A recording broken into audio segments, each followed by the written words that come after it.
English medium, subject history. Lesson number 4. Maharashtra before the times of Shivaji Maharaj.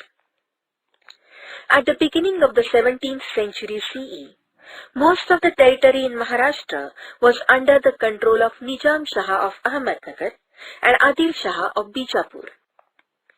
The Mughals had entered Khandesh.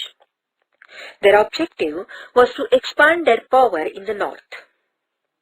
There were settlements of Siddhi people who had come from Africa along the coastline of Konkan. The competition and conflict among the Portuguese, the British, the French, and the Dutch, who had come from Europe, was getting intense during this period. There was stiff competition amongst them to capture the markets for trade. The Portuguese had already established their rule in Goa and Vasai on the western coastline. The British, the Dutch, and the French had found an entry through the medium of trading companies by setting up factories. All these powers assessed the strength of the other powers, kept themselves safe, and tried to dominate as much as possible.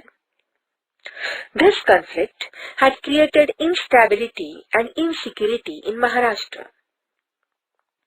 These different people from Europe were called Topkar on the basis of their customary headgear.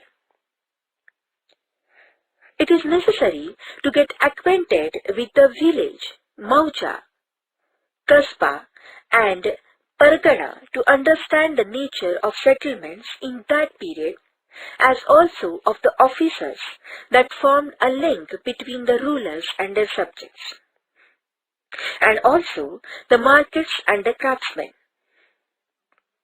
Pargana was made up of many villages. Generally, the headquarters of the Pargana was called Kasba. A village smaller than a Kasba was called Mauja. Let us get acquainted in brief with village, Kasba, and Pargana respectively. Village, Mauja. Most of the people lived in villages.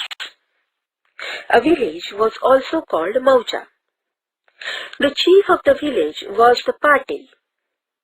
He used to try to